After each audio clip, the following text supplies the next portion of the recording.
Sector 6 स्थित सड़क 35-36 के मैदान में अराजक तत्वों द्वारा गलत मंशा के साथ अवैध रूप से एक मदरसा दारुल राहत आलिया नाम से अवैध रूप से बीएसपी की भूमि पर कब्जा कर संचालित किया जा रहा है, जिसमें कि अवैध रूप से अराजक तत्व वाली मानसिकता के लोग भर गए हैं। यहाँ पर अवैध रूप से बीएसपी की जमीन पर कब्जा कर रहे हैं तथा बीएसपी के टूटे हुए मकानों पर अवैध रूप से कब्जा कर रहे हैं। भिलाई स्टील प्लांट एवं भिलाई नगर पालिका निगम को आवश्यकता है कि इस प्रकार के टूटे मकान पर अवैध रूप से कब्जा बनाए हुए अराजक तत्वों को तथा उनके ढांचों को हटाया जाना न्याय हित में अति आवश्यक है, क्योंकि यह अवैध है। यह अराजक तत्वों द्वारा स्थापित किया गया है, जो भिलाई इस्पात संयंत्र के स्वामित्व वाली भूमि पर अवैध रूप से संचालित हो रहा है। भिलाई इस्पात संयंत्र प्रबंधन को चाहिए कि शीघ्र अतिशीघ्र इस विषय का संज्ञान लें तथा त्वरित एवं उचित न्यायपूर्ण कार्यवाही करें। इस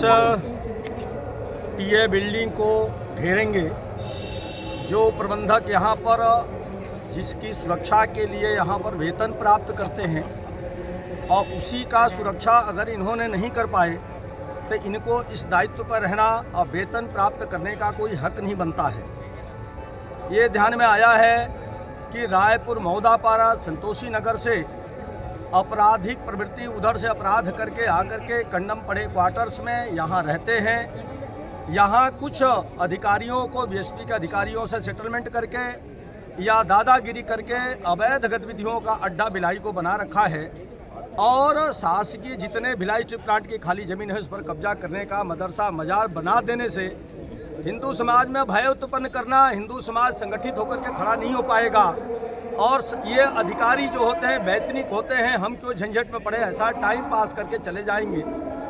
ये संपूर्ण भारत में रोहिंग्या जिहादी और मदरसा ये जो चला रहे हैं, ये सातिर लोग हैं। इनका दिन का रात का धंधा कुछ अलग होता है, दिन का काम कुछ अलग होता है। इसलिए इनकी चिन्हित करके पूरे देश भर में देशव्यापी अभियान चल रहा है।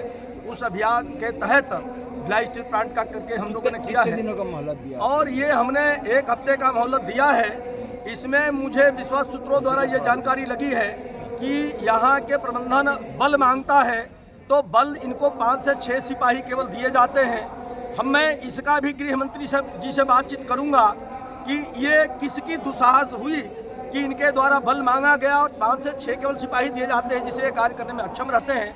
यह कार्य पूर्ण हो, इसलिए गृह मंत्री जी से भी बातचीत इस संबंध में करूंगा। इस्पात मंत्री जी को भी यह पत्र भेज रहा हूं। ये शासकीय भूमि को संरक्षण करने का पूरी जिम्मेदारी है इनके, जो नहीं पालन करता उसके विरुद्ध कार्रवाई हो। हम पुनः जो है अगर ये कार्रवाई नहीं हुआ तो टीए बिल्डिंग को घेरेंगे। संख्या कितनी होगी वो समय बताएगा। अवधेश दुबे, हिंदू जागरण मंच प्रांत संयोजक।